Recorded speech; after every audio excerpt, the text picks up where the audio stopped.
Irmãos queridos, é um privilégio poder participar com vocês nessa noite feliz, quando o povo de Deus desta região se reúne para tributar a Deus a glória devida ao seu nome, pela comemoração que se espalha por esta nação e pelo mundo, para relembrar os 500 anos da Reforma Protestante do século XVI.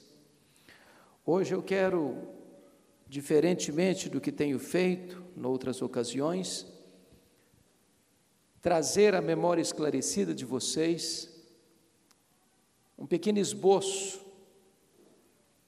uma pequena e breve passeada pela história para recordarmos o que Deus tem feito na vida da sua igreja ao longo dos séculos. Por isso eu convido você para abrir sua Bíblia comigo no Salmo 44, verso 1, onde somos levados a refletir sobre os feitos de Deus na história. Salmo 44, verso 1, diz o seguinte: ouvimos, ó Deus, com os próprios ouvidos, nossos pais nos têm contado o que outrora fizeste em seus dias. O que Deus fez no passado precisa ser contado, precisa ser conhecido, precisa ser passado de geração em geração, porque a história será a nossa pedagoga, ou a história será a nossa coveira. Aqueles que não aprendem da história estão fadados a repetir os seus mesmos erros. Por isso eu gostaria, nesta noite, de relembrar e trazer à memória esclarecida de vocês alguns desses fatos do passado. E eu queria começar com o programa que Jesus Cristo deu à igreja, em Atos 1:8. Ele que veio do céu à terra, ele que nasceu numa manjedoura, que cresceu numa carpintaria, que morreu numa cruz, que deixou o seu túmulo vazio, disse para a sua igreja: mas recebereis poder ao descer sobre vós o Espírito Santo, e sereis minhas testemunhas, tanto em Jerusalém, como em toda a Judéia e Samaria e até os confins da terra. E aqui tem uma promessa, o poder do Espírito Santo. Aqui tem um programa, a evangelização em Jerusalém, na Judéia, em Samaria e até os confins da terra. E o livro de Atos dos Apóstolos desenvolve este programa, porque Atos 1:7 o evangelho se concentra em Jerusalém, na Judéia. Em Atos capítulo 8 o evangelho abre as suas fronteiras e alcança Samaria. A partir do capítulo 9 até o capítulo 28, o evangelho avança para os confins da terra. Tendo o capítulo 13 e 14, a primeira viagem missionária de Paulo e Barnabé, naquilo que nós chamamos da Galácia do Sul. Capítulos 16, 17 e 18, a segunda viagem missionária de Paulo, no que nós chamamos da Macedônia e Acaia. Capítulos 19 e 20, a terceira viagem missionária de Paulo, centralizando a sua atenção na Ásia Menor, especialmente na cidade de Éfeso. E depois nós vamos alcançar a cidade de Roma. Quando termina o capítulo 28, Paulo está em Roma. Portanto, em 50 anos, o evangelho sai de Jerusalém, uma pequena cidade, uma das províncias do império, e chega à capital do Império Romano. Mas a partir daí, a Bíblia silencia o seu registro. Mas nós precisamos ser tomados pela mão e prosseguir um pouco mais, para entender os grandes feitos de Deus. Vocês sabem que no Império Romano começa com Augusto, depois Tibério César, depois Calígula, depois Cláudio, depois Nero. E Nero assume o governo em outubro de 54. Ele era um homem perverso, ele era um homem cruel, ele era um homem devasso, que manda matar membros da sua família, inclusive a sua própria mãe. E chega o ano 64, quando muda a história do cristianismo, porque exatamente no dia 17 de julho do ano 64, uma tragédia acontece no Império. A cidade de Roma é incendiada, e incendiada pelo próprio imperador. Foram 6 dias e 7 noites de incêndio, de 17 de julho a 24 de julho. A cidade de Roma foi devastada. Dos 14 bairros de Roma, 10 deles foram destruídos. Os 4 bairros restantes, densamente povoados por judeus e cristãos, dão a Nero um álibi para botar a culpa do incêndio de Roma nos crentes. Começa um massacre, começa uma chacina, os crentes são crucificados, os crentes são queimados vivos, e começa então uma brutal e sangrenta perseguição sobre a igreja. Ano 66, explode uma rebelião dos judeus em Cesareia Marítima, e Roma manda para lá o general Tito, para tentar contornar essa rebelião. Ano 68, Nero está numa situação insustentável com o Senado romano, ele é deposto pelo Senado e comete suicídio. Ano 70, a rebelião em Israel está incontrolável, e o general Tito invade Jerusalém. Segundo a profecia de Jesus, ele destrói o templo de Jerusalém, e ele promove a maior diáspora dos judeus de todos os tempos, desde o ano 70 a 14 de maio de 1948, quando Israel retorna ao seu território. Nesse mesmo ano 70, Vespasiano inaugura em Roma o conhecido Coliseu Romano, que vai ser um anfiteatro de morte, onde os cristãos vão ser jogados nas arenas para serem mortos pelos gladiadores, enrolados em peles de animais para serem devorados pelos cães, pisados pelos touros e destruídos pelos leões esfaimados da Líbia. Um verdadeiro massacre aos cristãos. Ano 81, assume o governo de Roma Domiciano, chamado de o segundo Nero, por causa da crueldade com que ele atacou a igreja de Deus. Este é o primeiro imperador romano a arrogar para si o título de Senhor e Deus.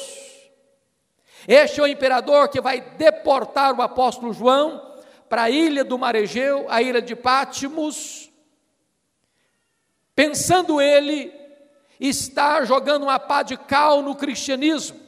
E vale destacar que a essas alturas, todos os apóstolos de Cristo estavam mortos, e mortos pelo viés do martírio. João era o único representante do colégio apostólico vivo. Mas quando Domiciano encurrala o apóstolo João nesta ilha vulcânica, isolando-o do mundo, fechando-lhe todas as portas na terra, Deus abre uma porta no céu e diz: sobe para aqui e eu te mostrarei as coisas que devem acontecer. E então, somos levados a entender que a história está nas mãos do Cordeiro de Deus. Porque este livro, que ninguém podia abrir, nem mesmo olhar para ele, é tomado por Cristo, o Cordeiro vitorioso, e ele abre o livro selado com 7 selos, que é um esboço da história, e vai mostrando então que tudo, mesmo os momentos mais amargos e dramáticos da história, estão sob o controle daquele que está sentado no trono, que é o Senhor da igreja, que é o Redentor da igreja, razão da nossa esperança e da nossa fé. Pois bem, queridos, a perseguição prossegue com outros imperadores, como Marco Aurélio, como Sétimo Severo, como Décio, como Diocleciano, e a perseguição vai aumentando, vai crescendo, vai se avolumando. E os crentes em Cristo precisam viver escondidos nos antros da terra, nas cavernas, nas catacumbas de Roma. O massacre, a perseguição crudelíssima. Mas quanto mais sangue é derramado, mais a igreja floresce, mais a igreja cresce, mais a igreja se fortalece. Até que chega o ano 313, com o Edito de Milão, consegue-se ver que não se pode destruir esta igreja pelo poder das armas, pela crueldade e fúria dos homens. E então Constantino, que tem uma experiência numa batalha que trava, quando ele vê uma cruz, e escrito, com esse sinal vencerás, e ele disse, se ele ganhasse aquela batalha, ele mudaria o rumo da sua vida e da sua história, e ele ganha essa batalha, e cessa então de se perseguir a igreja cristã, e o próprio imperador se declara cristão, e cessa então a perseguição ao cristianismo. E aqui é um ponto que eu chamo a sua atenção. Com o término da perseguição à igreja cristã, muitas coisas boas aconteceram certamente. Primeiro, que os cristãos não são mais torturados, nem martirizados. Segundo, é que os cristãos que tinham seus bens expoliados, têm os seus bens devolvidos. Terceiro, que os cristãos que não tinham liberdade de se reunirem em lugares públicos, agora não só se reúnem em lugares públicos, mas têm templos construídos para se reunirem. Mas houve um problema seríssimo, porque agora a porta de entrada da igreja não era mais a conversão. A porta de entrada da igreja agora era a conveniência. Agora ser crente não é mais correr o risco de ser morto pela sua fé. Agora ser crente é receber os aplausos do império e as benesses do Estado. Agora ser crente não é mais um ato de coragem. Agora muitas vezes é uma decisão de conveniência. E as pessoas começaram a vir para a igreja cristã, trazendo a sua bagagem de paganismo, trazendo suas crendices do politeísmo, trazendo todas as influências nocivas e perigosas de falsas doutrinas, adentrando a igreja. E aí, meus irmãos, a igreja começa a se corromper. De que maneira? Se vocês perceberem, esse período inicial da igreja, que nós chamaríamos do 5º ou 15º século, o período dos pais da igreja, ou da patrística, ou da patrologia, a doutrina de Cristo foi muito atacada. Até que chega o ano 325, Constantino ainda está no poder, e um bispo, ou melhor, um presbítero de Alexandria, no Egito, chamado Ário, começa a pregar que Jesus Cristo não era Deus, coigual, coeterno e consubstancial com o Pai, que ele tinha sido a primeira criatura de Deus antes da criação do universo.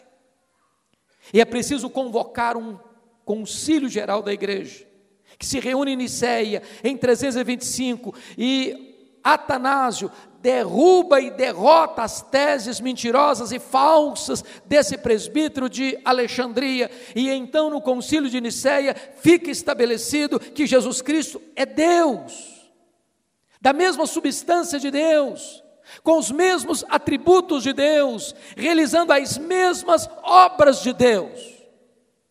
Mais tarde, em 381, é preciso que um outro concílio se reúna, o concílio de Constantinopla, e nesse concílio então, se dá uma outra ênfase, porque prestem atenção nisso, uma verdade, ela é boa dentro do seu equilíbrio, mas se você super enfatizar uma verdade em detrimento da outra, ela pode ter uma distorção. Enfatizaram tanta divindade de Cristo, que começaram a perder de vista a humanidade perfeita de Cristo. No Concílio de Constantinopla, então, em 381, resgata-se a verdade de que Cristo é divino, sim, mas Ele também é perfeitamente homem. Mas só em 451 é que no Concílio de Calcedônia a doutrina de Cristo fica definida com clareza. Ele é verdadeiramente Deus, Ele é verdadeiramente homem, é uma única pessoa, mas que tem duas naturezas, de tal maneira que quando Cristo se encarnou, Ele não abriu mão da sua divindade, Ele é perfeitamente Deus, mas Ele agora também é perfeitamente homem, e ao ressuscitar, Ele volta para o céu como verdadeiro homem e verdadeiro Deus, e é assim que Ele está à destra de Deus Pai, como verdadeiro Deus, como verdadeiro homem, como nosso mediador, como nosso grande sumo sacerdote, como nosso advogado, como aquele que garante eternamente a nossa redenção. Mas, quando chega o segundo período da grande história, nós chamamos do 5º ou 15º século, período da Idade Média, ou escolástica, a igreja foi perdendo a sua integridade doutrinária, até que chegamos o ano de 604, e se disputava entre as 5 principais cidades do mundo, no que tange ao universo religioso, hegemonia de poder dos bispos, Roma, no ocidente, Constantinopla, no oriente, Alexandria, no Egito, Antioquia da Síria, terceira maior cidade do mundo, e Jerusalém. Quando chega o ano 604, o imperador Focas nomeia Gregório I, então bispo de Roma, como bispo universal da igreja. E Gregório I rejeitou esse título e disse: qualquer que aceitar esse título deve ser considerado um anticristo, porque só Jesus Cristo, Filho de Deus, pode receber esse título de bispo universal da igreja. Mas em 607, Focas nomeia Bonifácio III, e Bonifácio III aceita o título de bispo universal, e começa aqui em 604 o que nós chamamos de papado. Talvez você levante uma pergunta: bom, eu não estou entendendo uma coisa, eu já li em livros de história, lista de papas a partir de Pedro, como assim o papado só começou em 607? E essa lista de papas de Pedro a 607, aqui está um dos pontos mais importantes da história, irmãos. Surge na França, por volta do ano 800, um documento forjado, falsificado, chamado as Falsas Decretais de Isidoro. Esse documento sustentou a legitimidade do papado por séculos, recuando a instituição do papado a Pedro, entendendo equivocadamente Mateus 16, 18, eu também te digo que tu és Pedro, e sobre esta pedra eu edificarei minha igreja, como se Jesus Cristo estivesse dizendo que Pedro era a pedra sobre a qual a igreja está edificada. Se você quiser conhecer um pouco mais sobre esse assunto, sugiro a você a ler o livro O Papa e o Concílio, de Janus, cujo prefácio foi feito pelo grande tribuno baiano, brasileiro, Rui Barbosa. E vale destacar que Rui Barbosa era católico. E é curioso que nessa obra, O Papa e o Concílio, 70% da obra é o prefácio. Eu nunca vi nada igual em literatura. O prefácio era a obra. E Rui Barbosa desbanca essa ideia e revela que um dos maiores engodos e falsidades literárias do mundo foi esse documento falso, tentando dar legitimidade ao papado, chamado as Falsas Decretais de Isidoro. A partir daí, então, o papado começa a se corromper. Desvios doutrinários graves começaram a entrar na igreja. Maria passa a ser adorada como mãe de Deus, como mediadora, como corredentora, mais tarde, como rainha do céu. o purgatório, a transubstanciação, o perdão de pecados, a veneração aos santos, as indulgências, o culto aos mortos, a invocação de mortos, a oração mediada por muitos santos.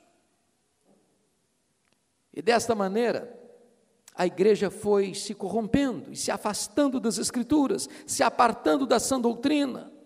A igreja foi se fortalecendo politicamente e economicamente, até que Deus prepara o cenário para que isso mude. E vale destacar, irmãos, que Deus começa com um movimento cultural no norte da Itália, no século XIV, XV, chamado de Renascença. E a Renascença tira das mãos da igreja as 5 áreas mais importantes que a igreja monopolizava. Primeiro, a economia. A igreja é quem dominava o mundo econômico. Até que nas viagens internacionais, nas conquistas de novos mundos e novos horizontes, com as viagens, com a descoberta das Índias, da América, do Brasil, uma nova classe social surge na Europa, chamada de burguesia, e tira o poder econômico das mãos da igreja. A segunda área, a área das artes. A igreja que determinava as artes. Quando um pintor ia pintar um quadro do rosto de alguém, pintava o rosto dele, mas o corpo dele tinha que ser o corpo de um santo. Até que Miguel Ângelo, Leonardo da Vinci, quebram esse padrão e tira as artes das mãos da igreja. Terceira ciência, era a igreja que dizia o que era verdade científica e o que não era. Até que Nicolau Copérnico vai fazer uma afirmação categórica de que o mundo não é geocêntrico, mas heliocêntrico, que a Terra não é o centro, mas é que o Sol é que é o centro e a Terra gira ao redor do Sol. Nicolau Copérnico não teve coragem de expressar suas convicções, a não ser no final da sua vida. Mas o seu discípulo, Galileu Galilei, ao expressá-lo, foi preso. E ele precisou negar suas convicções científicas para não ser morto pela Inquisição. E perguntaram para ele: você nega que a Terra gira em torno do Sol? Ele diz: eu nego, mas que gira, gira.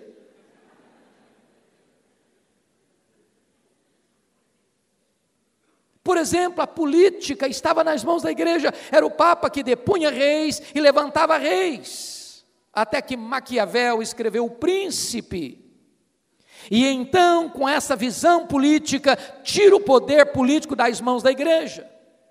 A quinta área era a religião. A igreja é quem determinava a verdade, porque a Bíblia era tirada do povo, o povo não podia ler a Bíblia. E aqueles que liam, precisavam ler a Bíblia pelas lentes da igreja, as notas de rodapé, até que o monge agostiniano Martinho Lutero depara com Romanos 1,17, o justo viverá pela fé, e então rompe esta ditadura hermenêutica da igreja, e então a palavra de Deus pode ser legada ao povo, para o livre exame das Escrituras. E Deus levanta então, oportunamente, aquilo que nós chamamos dos pré-reformadores. E Deus levanta um universitário, John Wycliffe, de Oxford, estudante e professor em Oxford, um homem culto, que, descobrindo a verdade da Escritura, começa a ensinar a palavra de Deus. Começa a traduzir a Bíblia para o inglês, entendendo que nenhuma transformação pode acontecer sem que a palavra de Deus seja lida na língua do povo. Ele começa a ser perseguido, ele precisa fugir para não ser morto. Mas os seus discípulos, os Lollardos, concluem a tradução da Bíblia para o inglês. Seu discípulo John Hus, na Boêmia, lendo os livros de John Wycliffe, é transformado, é impactado pelo Evangelho e se levanta para pregar com grande poder na Universidade de Praga, e ele prega, e ele ensina, e ele denuncia os desvios da igreja, os excessos do papado, e ele é perseguido, e ele é preso. E ele é concitado a negar a sua fé e a retroceder na sua crença, e ele não retrocede, e ele é queimado vivo. Mas quando ele está morrendo,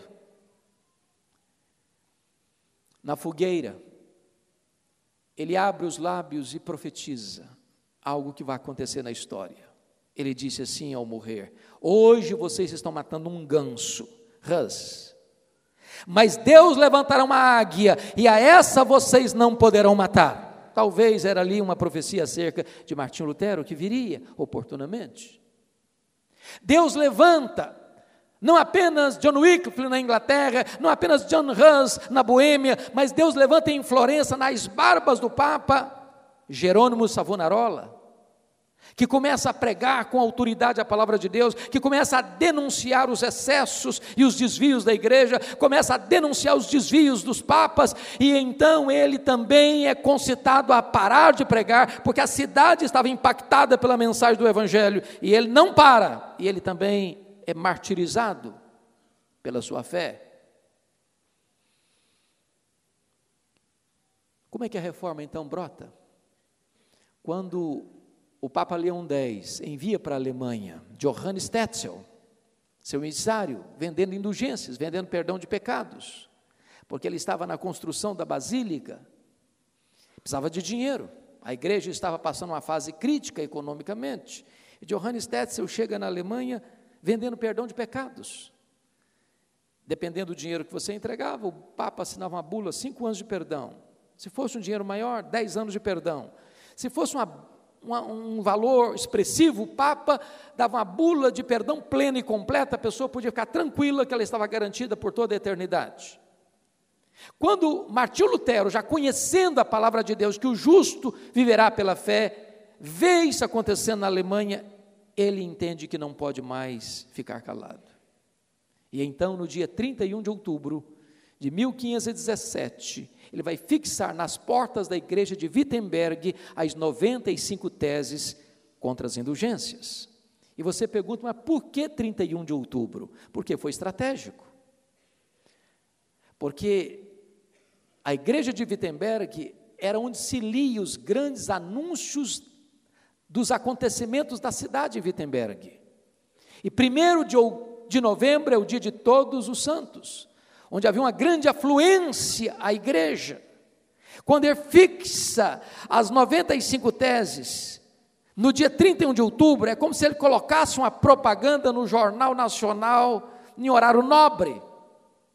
Ele queria que todos lessem e tomassem conhecimento dos excessos e dos desvios da igreja, e então, ao fixar as 95 teses contra as indulgências, no dia 31 de outubro de 1517, estava aí deflagrada a reforma protestante do século XVI. Ali começava uma grande luta, e vocês bem sabem que em 1521, Lutero é convocado à Dieta de Worms, diante do imperador, diante dos concílios eclesiásticos, diante das autoridades da nação, para que ele se retratasse.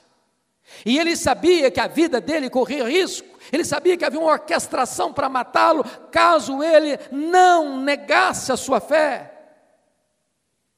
E diz os historiadores, que quando aquela dieta estava reunida, e ele foi conclamado a retratar a sua fé e a negar aquilo que tinha escrito, ele pediu aquela noite para pensar. E naquela noite, ele não dormiu.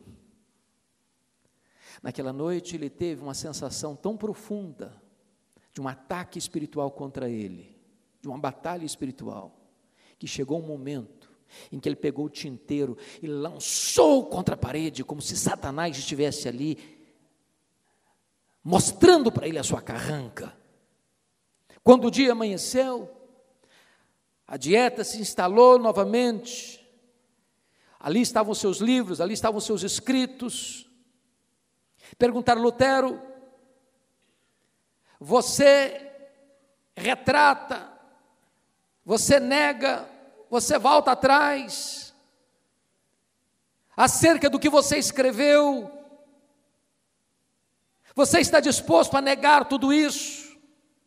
E ele se levantou com serenidade e firmeza granítica e disse: a não ser que vocês me convençam pelas Escrituras que eu estou errado, eu não posso me retratar, porque a minha consciência está cativa da palavra de Deus, e que Deus me ajude.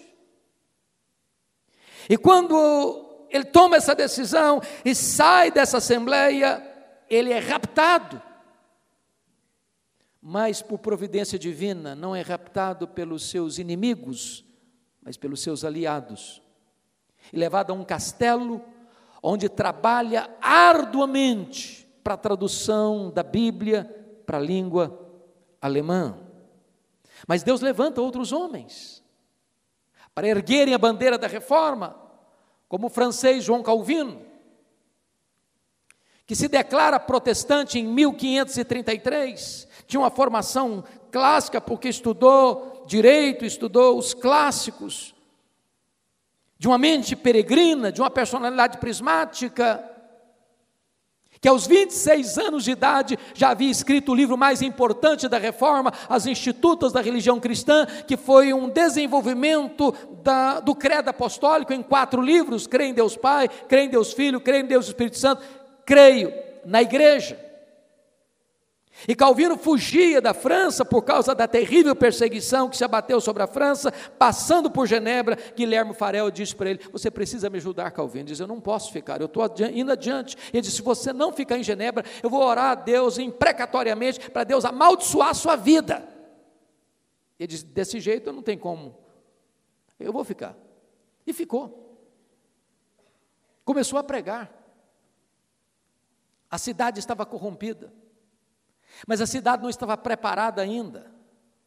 E logo em seguida expulsaram Calvino de Genebra, expulsaram Guilherme Farel de Genebra, e eles foram então para Estrasburgo e ficaram lá 3 anos pastoreando uma igreja. A cidade de Genebra se corrompeu ao extremo. Escreveram para Calvino convidando para voltar a Genebra. Depois de algumas exigências que ele fez, exigências essas que foram aceitas, ele retorna em 1541 e fica ali até a sua morte em 1604, 1564. Quando ele retorna, eu acho curioso isso, porque ele era um pregador expositivo, e pregava livro por livro, capítulo por capítulo, versículo por versículo. E ao retornar 3 anos depois, ele chega para a igreja e pergunta: onde foi que nós paramos mesmo? E dali ele continuou a expor a Bíblia. Foi talvez o homem mais importante da reforma. Se Lutero foi o coração, Calvino foi o cérebro. Ele foi o grande sistematizador das doutrinas da reforma. Ele foi o grande consultor de todos os pastores da época, em grandes momentos da história.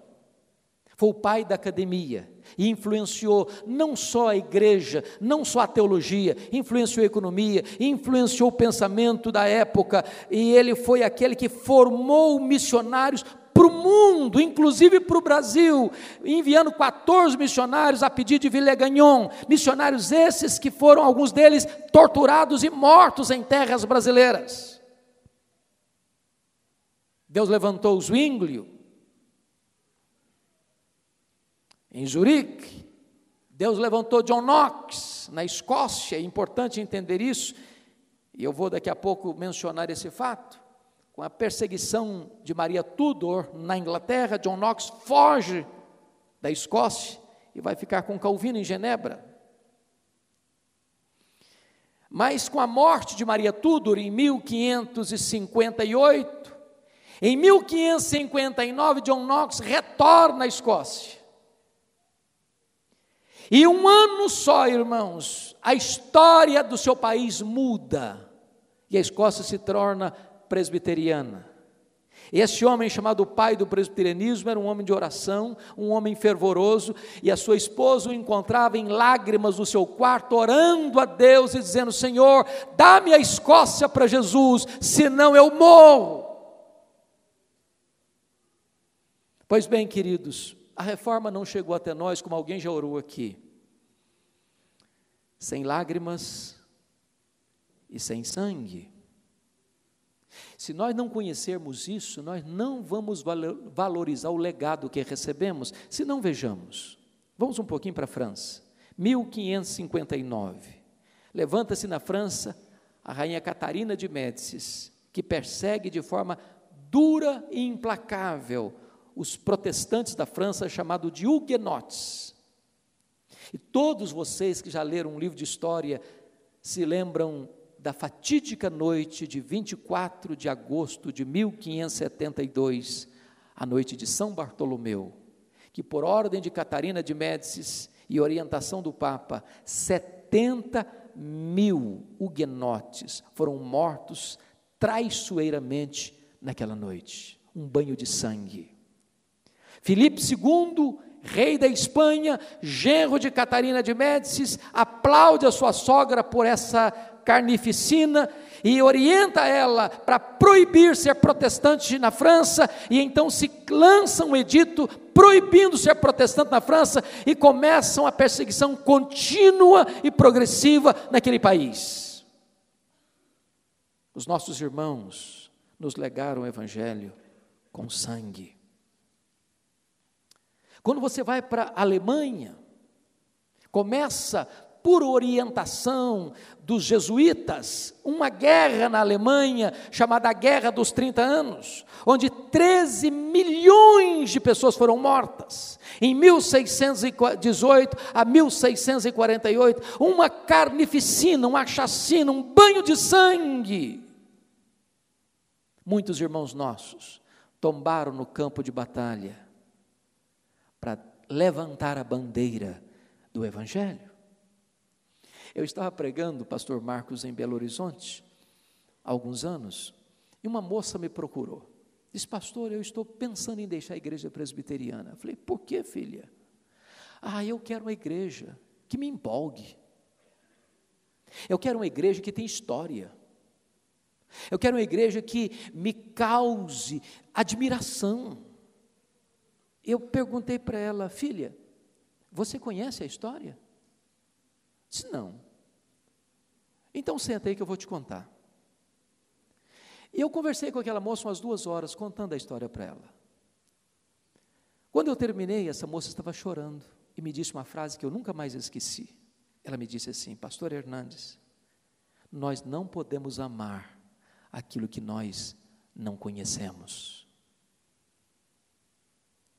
Você não consegue amar o que você não conhece. É por isso que é importante você saber o que está acontecendo na história da igreja, para entender quanto foi pago para que este evangelho chegasse até nós. Convido você para dar uma pulada na Holanda. Há uma batalha religiosa lá na Holanda. 1618, 1619, a teologia está passando um momento difícil, porque não sei se vocês se recordam, em 416, no Sínodo de Cartago, Agostinho de Hipona enfrenta Pelágio.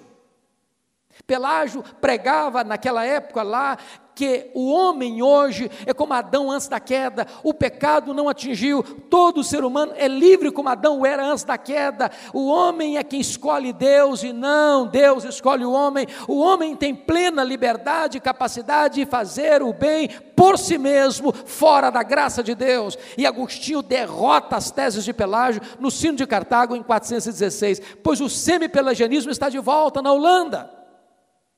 E então esse sínodo, chamado Sínodo de Dort, se reúne na Holanda, e é aqui que se cunha o que nós chamamos dos 5 pontos do calvinismo: depravação total, eleição incondicional, expiação limitada, graça irresistível e perseverança dos santos, e finca-se ali um pilar importantíssimo da fé evangélica e reformada. Mas talvez, irmãos, a nossa história precisa ser melhor compreendida a partir da Inglaterra, porque é da Inglaterra que o Evangelho chega a Nova Inglaterra, Estados Unidos, e de lá vem para o Brasil. E eu chamo a atenção de vocês para esse ponto. 1534,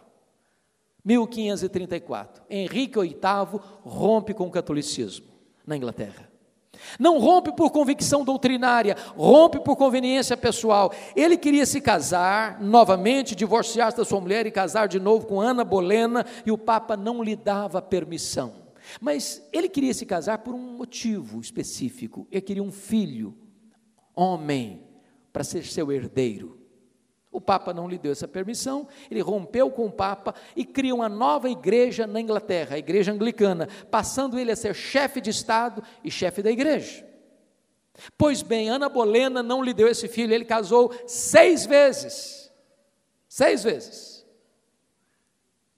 Ele nunca foi um reformado, ele nunca de fato entendeu a reforma plenamente. Então a igreja da Inglaterra não tinha experimentado uma verdadeira reforma, até que ele morre em 1547. E ele tem um filho agora, com 10 anos de idade, chamado de Eduardo VI. E Eduardo VI, com 10 anos, começa a reinar na Inglaterra. Todos vocês sabem que um menino de 10 anos não tem plenas condições de governar. Só para buscar a história bíblica, o rei de Judá, que reinou com menor idade, foi Joás, com 7 anos de idade. Ele tinha um tutor espiritual chamado de Joiada. Enquanto Joiada foi seu tutor, ele foi muito bem. No dia que Joiada morreu, ele se descambou. Os bispos da Inglaterra entenderam que era a hora de implantar a reforma na Inglaterra. Ridley, Latimer, Cranmer, e estavam junto do rei Eduardo VI, e a reforma estava sendo estabelecida na Inglaterra, quando Eduardo VI morre precocemente, aos 16 anos de idade, em 1553. Quem assume o governo na Inglaterra?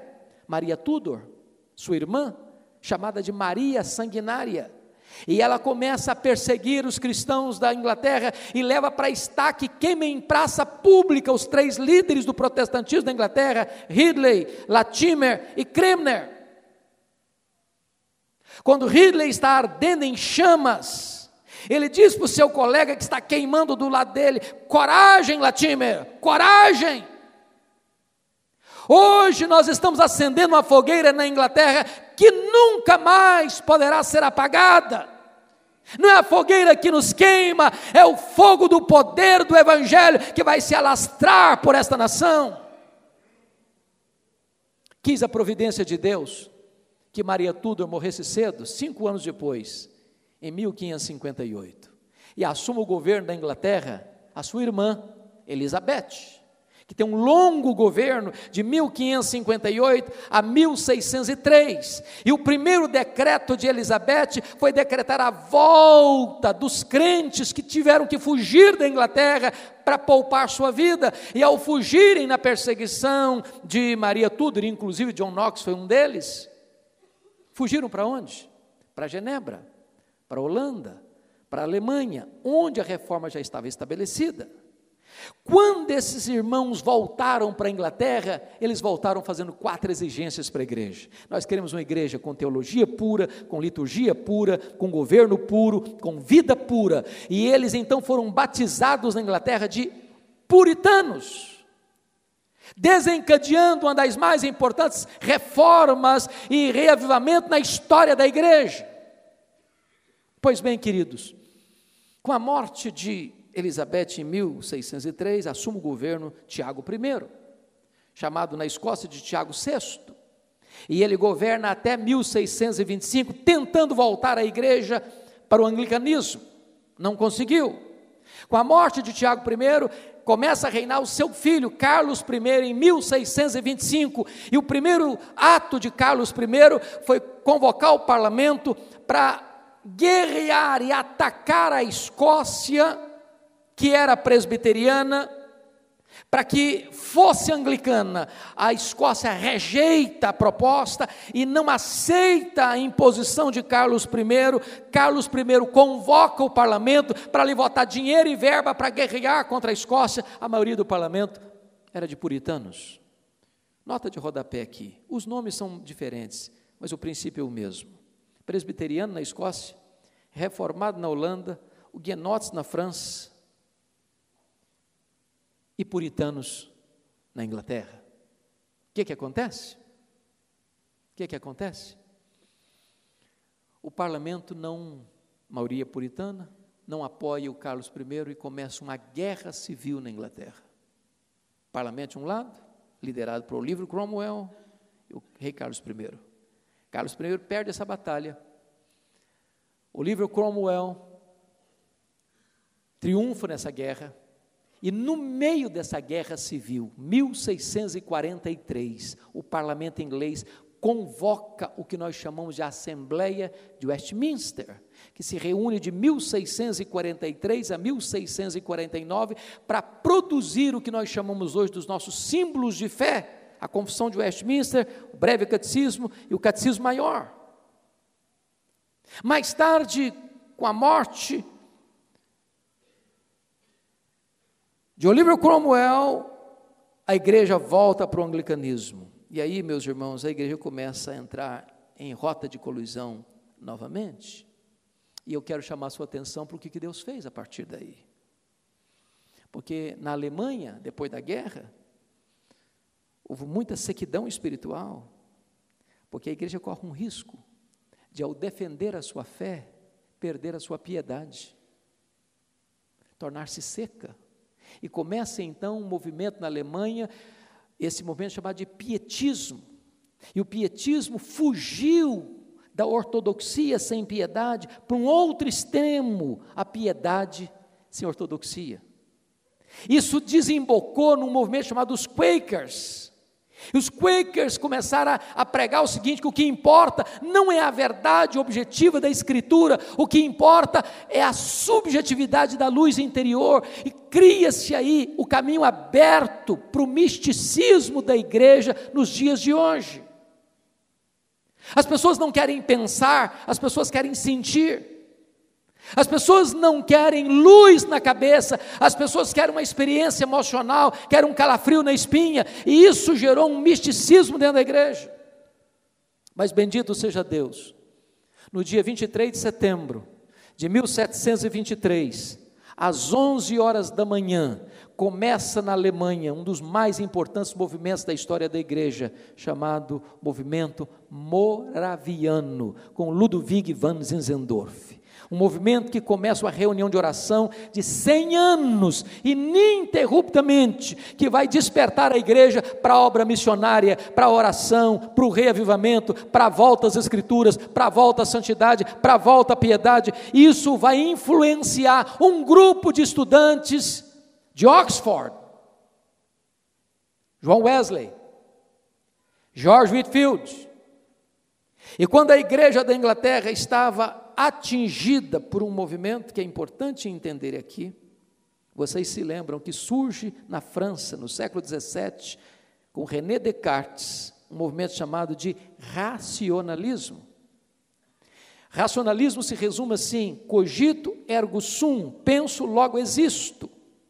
E começou a ensinar o seguinte: eu só aceito como verdade o que a minha razão entende e explica.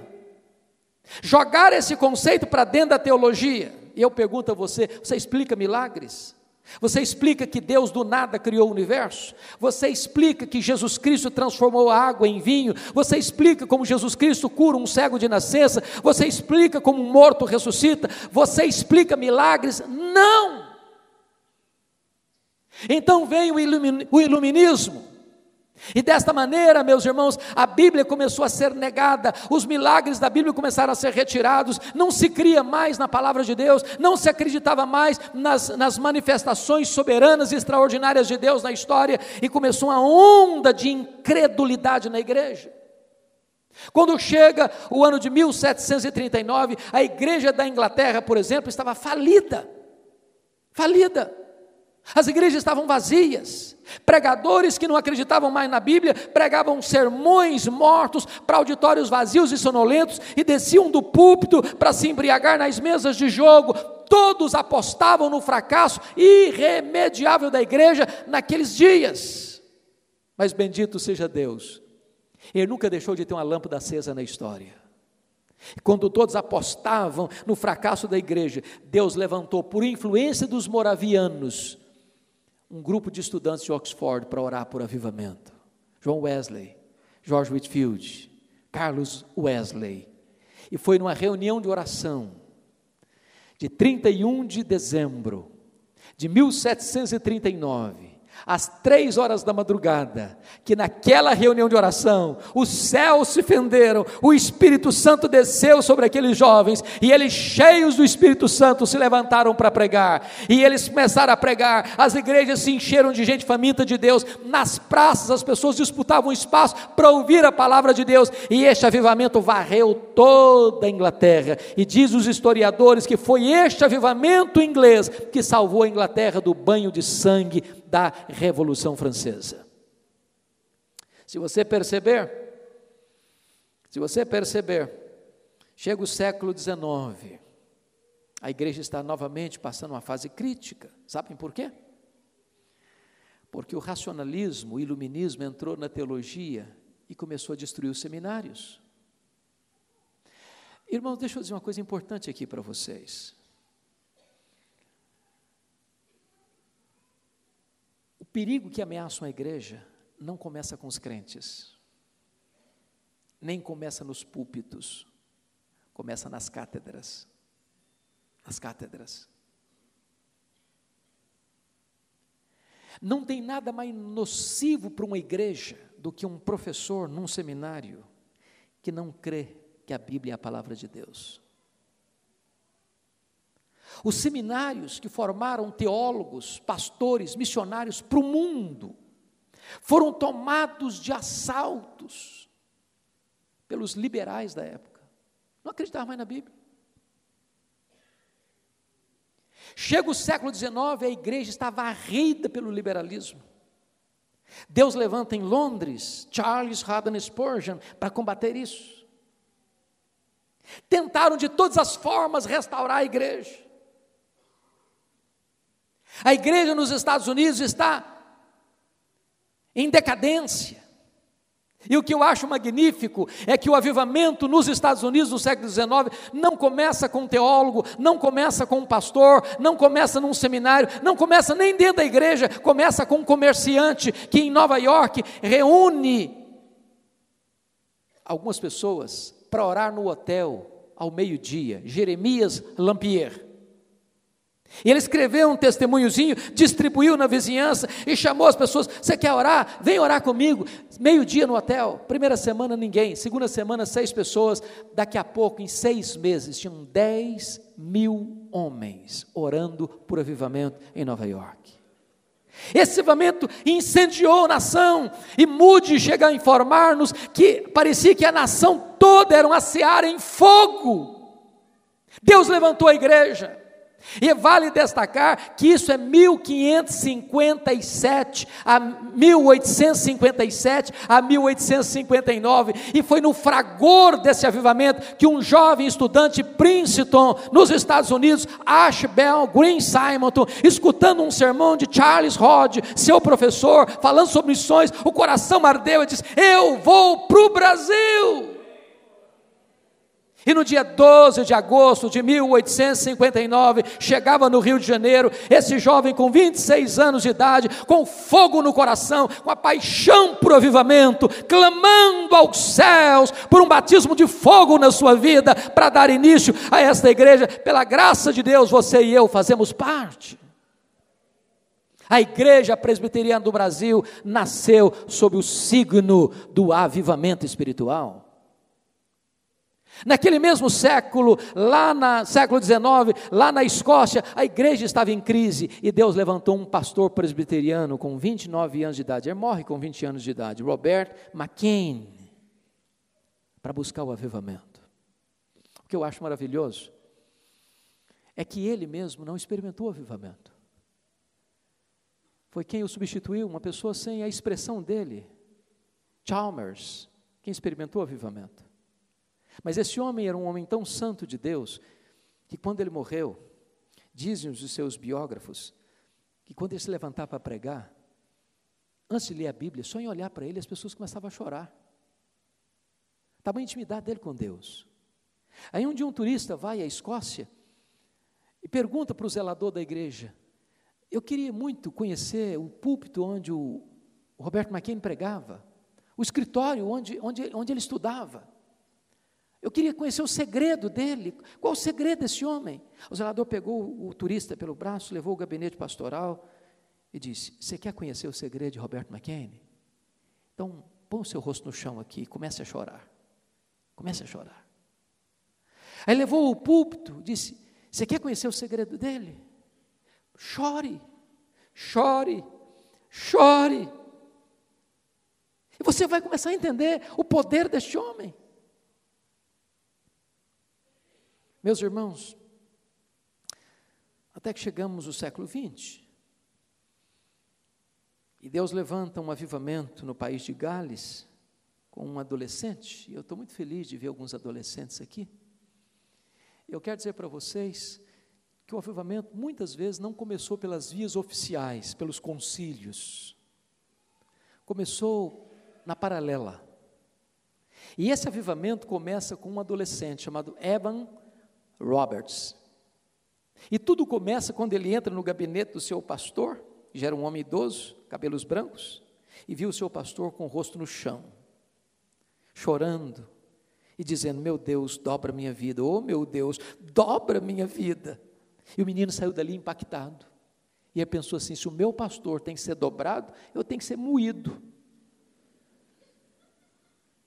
E ele estava estudando numa cidade vizinha, e ele foi à igreja no domingo. E enquanto o pastor pregava, o coração dele ardia. Ele era novo na fé, inexperiente. Terminado o culto, ele procurou o pastor e disse: pastor, o senhor pregava e meu coração queimava.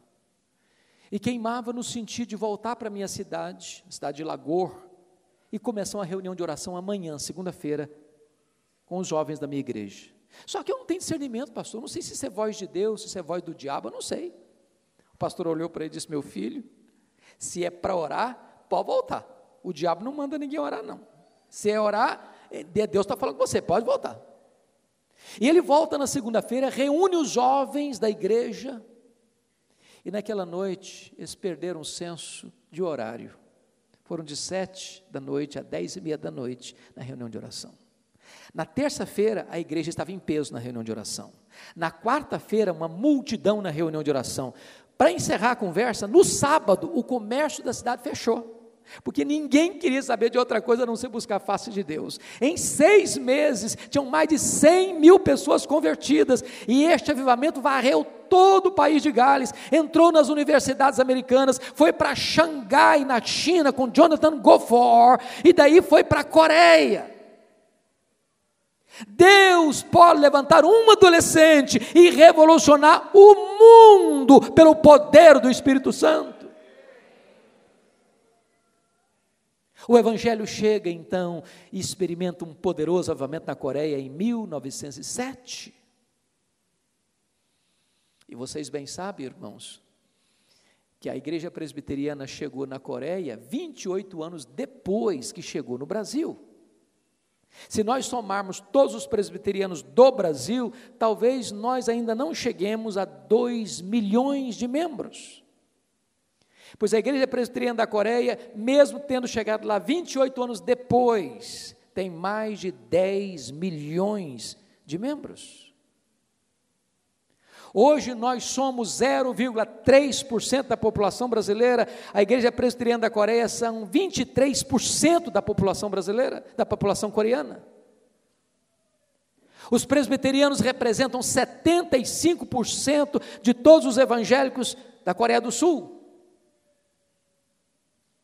E quando nós estivemos lá, perguntando qual era o segredo do crescimento da igreja presbiteriana na Coreia, todos nos disseram a uma só voz: oração, oração, oração. Estou muito feliz, pastor Marcos, pelo testemunho que tenho ouvido dos pastores desta igreja, dos presbíteros desta igreja, no que Deus está fazendo aqui, por meio da oração. Quem sabe, pela graça do Eterno, esta igreja não seja aquela que vai influenciar a nossa igreja e outras igrejas evangélicas deste país a buscar um reavivamento por meio da oração. Quem sabe? Quem sabe? Mas, irmãos queridos, eu quero concluir. Nós estamos hoje comemorando 500 anos. E eu preciso dizer uma coisa para vocês para terminar. Eu estive e vou todo ano para Israel, para a Europa, levando caravanas. Eu estive há 2 anos na Holanda. Até 1960, a Holanda era um país cujos crentes iam à igreja. De 1960 para cá, os crentes não vão mais à igreja. Os templos estão lá, mas vazios. De vez em quando tem uma apresentação musical, ou uma apresentação artística, aí o povo vai. A igreja da Holanda se perdeu numa única geração. Dali eu fui para a Escócia, berço do presbiterianismo, a terra de John Knox. Fomos para Edimburgo, a capital, o templo principal da praça, perto do castelo. Quando eu entrei, sabe o que eu vi lá dentro? Não foi um púlpito, não foram bancos. O que tem lá dentro é um bar. A igreja está morta. Dali nós fomos para a Inglaterra. A Inglaterra dos grandes avivamentos. A Inglaterra de John Wesley. A Inglaterra de George Whitefield. De William Carey. De William Wilberforce. A Inglaterra de John Charles Ryle. De Charles Haddon Spurgeon. De Mark Lloyd Jones. John Stott. Hoje, menos de 4% dos ingleses frequentam a igreja protestante, evangélica, na Inglaterra. Os templos estão sendo vendidos, transformados em museus, em boates, em mesquitas muçulmanas. Você vai para os Estados Unidos, e você conhece as chamadas dead churches, igrejas mortas, grandes templos, vazios. Seminários que formaram missionários, teólogos e pastores para o mundo, tomados de assaltos pelos liberais, destilando veneno e morte da cátedra, que descem para os púlpitos e dos púlpitos matam as igrejas. As denominações históricas perdendo membros ano após ano, ano após ano, ano após ano. Olhem para o Brasil. E você já tem hoje no Brasil denominações inteiras que se renderam ao liberalismo, cujos professores, alguns, se levantam na classe diante dos seus alunos e perguntam: esse livro aqui é palavra de Deus? E jogam a Bíblia no chão e pisam sobre ela.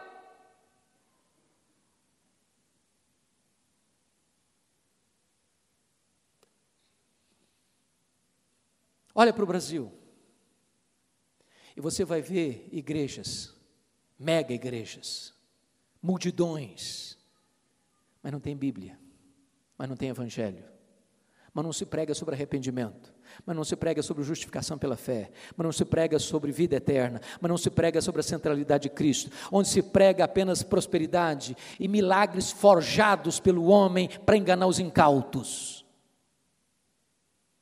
A minha palavra nesta noite é a seguinte, irmãos: a igreja precisa de uma nova reforma, e a igreja precisa de um reavivamento. A não ser que nós façamos essa leitura de que a igreja hoje precisa de uma nova reforma, porque o lema da reforma era igreja reformada, sempre reformando, significa que toda vez a igreja precisa parar e refletir, e voltar às origens, e voltar ao início, e voltar à doutrina dos apóstolos, e voltar à sã doutrina, e voltar à piedade, e voltar à plenitude do Espírito Santo, e voltar à vida cheia do poder de Deus, para pregar a palavra de Deus, na força do onipotente. Há muitas igrejas que preservam a sã doutrina, louvado seja Deus, mas por outro lado, como a igreja de Éfeso, abandonaram o seu primeiro amor, igrejas ortodoxas mais frias, igrejas ortodoxas mais geladas, igrejas ortodoxas, mas com ortodoxia ossificada e morta. Eu quero dizer para você que a ortodoxia é boa, a ortodoxia é indispensável, a ortodoxia é inegociável, mas a ortodoxia morta mata.